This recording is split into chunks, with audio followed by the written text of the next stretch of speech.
let's write some blurbs.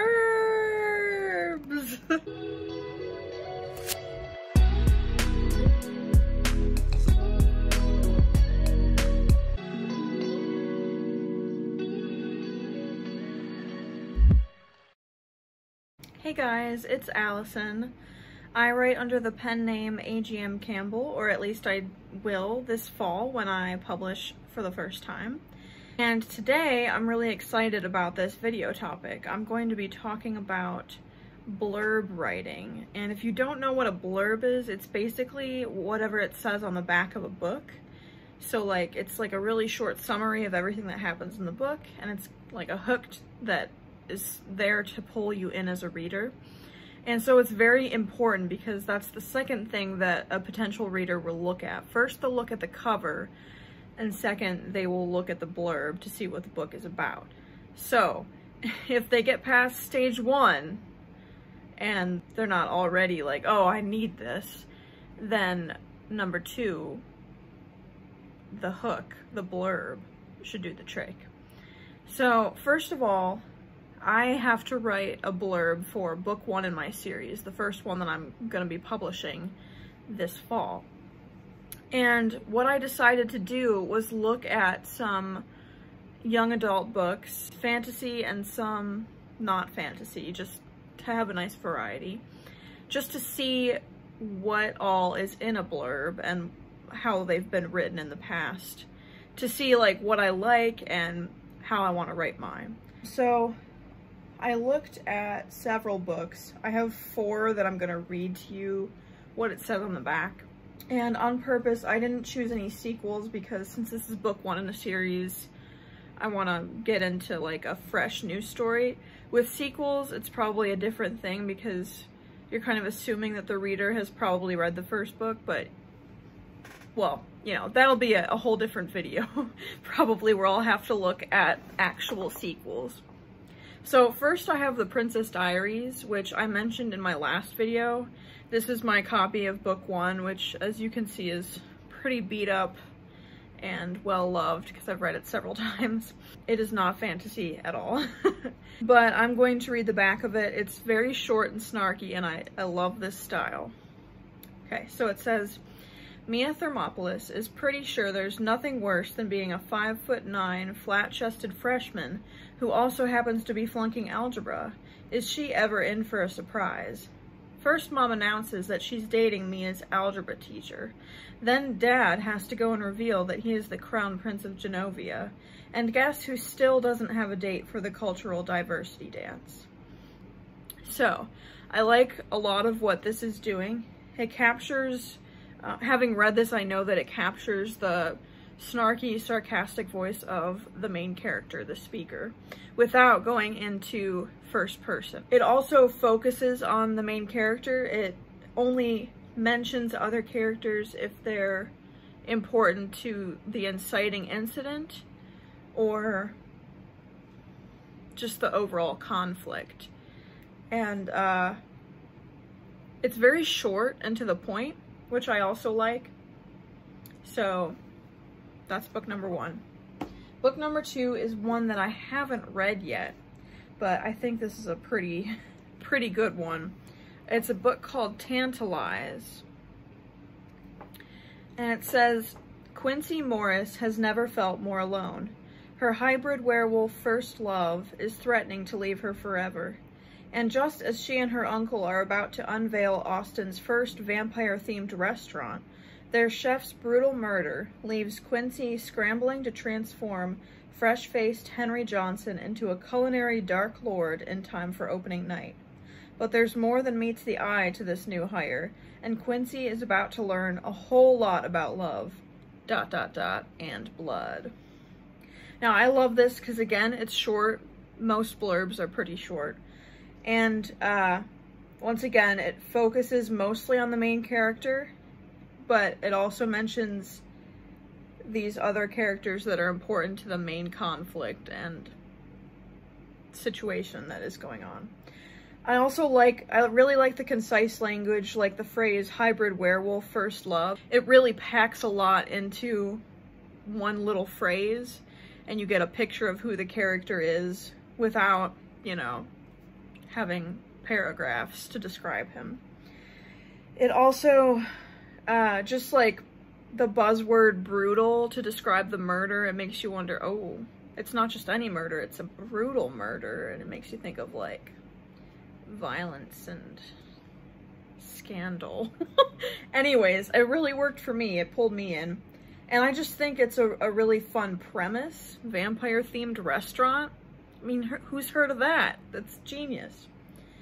And also, it has that kind of vague sentiment at the end, like, oh, she doesn't know what's coming, but I do as the writer. At least that's what it sounds like to me. It's like, little does she know, basically. A lot of them have that at the end.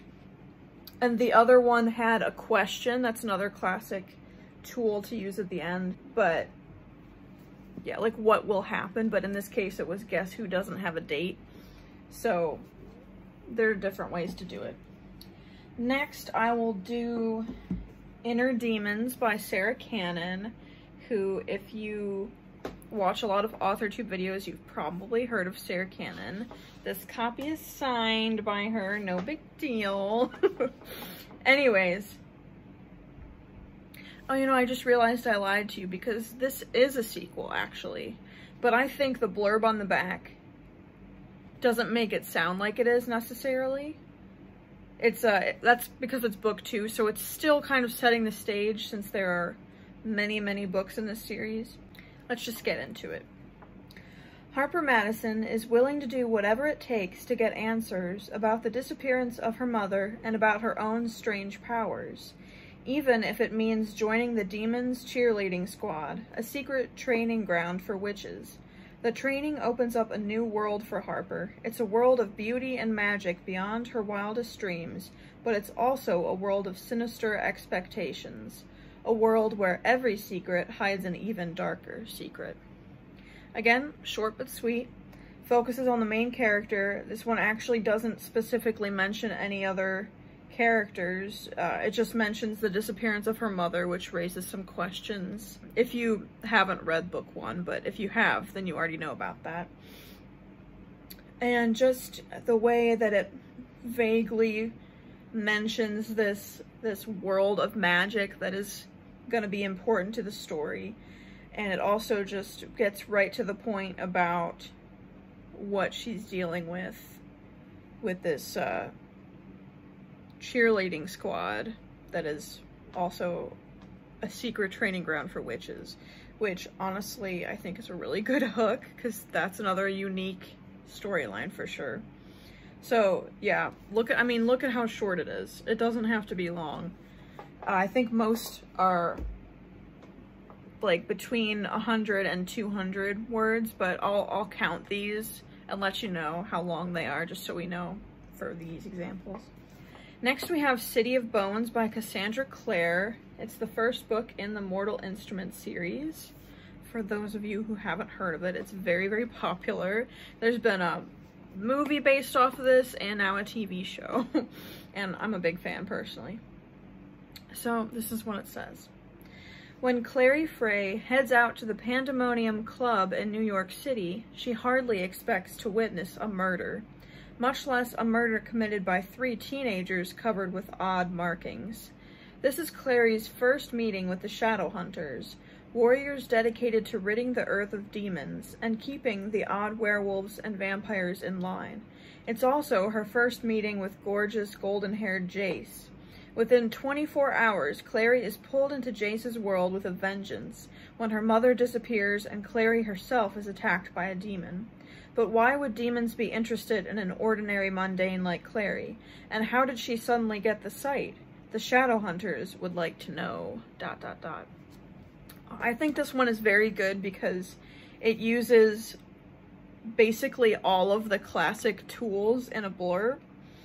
Once again, focuses on the main character, only briefly mentions a couple characters, Jace and her mother specifically. It mentions the inciting incident, which is that murder that she witnesses, and how she meets the Shadowhunters. And then I also like the sentence where she briefly mentions Jace and like hints that there might be a potential romance there. It only takes one sentence. You could probably do it in less than a sentence. But I think it's very effective. It's like, ooh, there's a guy. Okay. And then it raises a couple questions at the end, which, you know, questions are good because they get you thinking and they get you wondering what the answers are, and the answers are in the book, so it's a trick. And again, with the ... at the end, it's like, oh, mysterious. Questions are raised. Mysteries. Anyways, I think those are really good. Now it's time for me to count up how many words all of these are. This one is 116 words. This one is 77 words. This one is 78 words. This one is 65 words. So, as you can see, most of these are actually under 100 words, except for one. And so yeah, short but sweet, because, you know, if they're not hooked right away, they might not read the whole thing, even. If they're just like quickly looking in a store and be like, freshman algebra, surprise, blah, blah. You know, like if they're not pulled in, like the sooner they're pulled in, the better. So you want to get right to the point, basically. And yeah, it'll be hard if you're sitting down to write a blurb like I am. It'll be hard to get the blurb that short to begin with. Like, you'll probably have to work on it for a while to trim it down that much. But, you know, I definitely recommend having many people read this, because you want to get as many different perspectives as you can, different ages, different genre preferences, because you don't know who's going to be coming across your book and your blurb and having a chance to read that, and you just want to make sure that it sounds appealing, that it's a good way to sell the book. So let me get into the process. I will draw up some of the points that I've observed from these books, and we will see what we come up with. Most of these blurbs will have a focus on a protagonist, and they don't usually mention any other characters unless they're important to the conflict, inciting incident, or if they're a significant other. The inciting incident is usually mentioned because it shows how the reader is propelled into a new world or a new situation in their life. And then when it comes to fantasy, it's important to mention any hidden world or magical secrets that are revealed, because it promises the reader that there will be this fantastical world, which is a hook to fantasy readers.